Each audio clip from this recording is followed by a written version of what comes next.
ഒരു കാലത്ത് BJP ADMK കൂട്ടുകെട്ടായിരുന്നു തമിഴ്നാട്ടിൽ NDAയുടെ ശക്തി എന്ന് പറയുന്നത്. വരുന്ന ലോക്സഭാ തെരഞ്ഞെടുപ്പിൽ തമിഴ്നാട്ടിൽ കുറഞ്ഞത് 10 സീറ്റെങ്കിലും NDA പിടിക്കുമെന്നാണ് അവർ കണക്ക് കൂട്ടുന്നത്.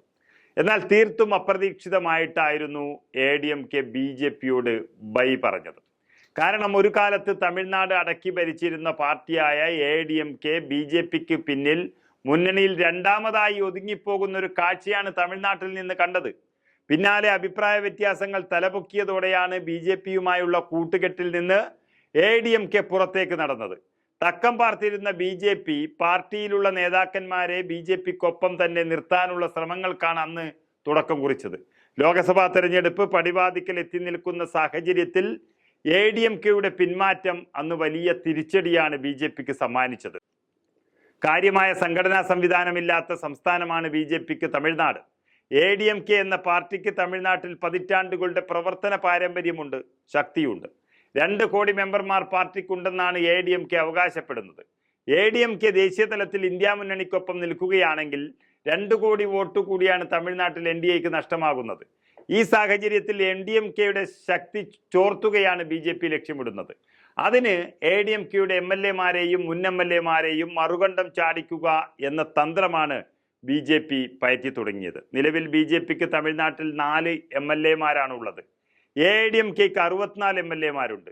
ഈ 66-ൽ നിന്ന് ചിലരെ മറുകണ്ഠം ചാടിക്കുകയായിരുന്നു BJPയുടെ പ്രഖ്യാപിത നയം. അതിൻ്റെ ആദ്യ പകുതിയായി മുൻ ADMK MLAമാർ കൂട്ടത്തോടെ BJPയിൽ ചേർന്നു കഴിഞ്ഞു. തമിഴ്നാടിൻ്റെ വിവിധ സ്ഥലങ്ങളിൽ നിന്നുള്ള 14 മുൻ MLAമാരാണ് BJPയിൽ ചേർന്നത്. ഇതിൽ ഭൂരിഭാഗം പേരും ADMKയിൽ നിന്ന് ഉള്ളവരാണ്. കോൺഗ്രസിൽ നിന്നുള്ള 2 മുൻ MLAമാരും ഇവർക്കൊപ്പം ഉണ്ട്. ഡൽഹിയിലെ BJP ആസ്ഥാനത്തെത്തിയാണ് മുൻ MLAമാർ അംഗത്വം സ്വീകരിച്ചത്. ലോക്സഭാ തെരഞ്ഞെടുപ്പ് മുന്നിൽ കണ്ടുകൊണ്ടുള്ള നീക്കങ്ങളാണ് തമിഴ്നാട്ടിൽ BJP നടത്തി തുടങ്ങിയത്. ഇതിനായി കേന്ദ്രമന്ത്രി നിർമ്മല സീതാരാമനെയാണ് BJP നിയോഗിച്ചിരിക്കുന്നത്. ഇതിന് പിന്നാലെ നിർമ്മല സീതാരാമനുമായി 3 ADMK MLAമാരും കൂടിക്കാഴ്ച നടത്തിയിരിക്കുന്നു.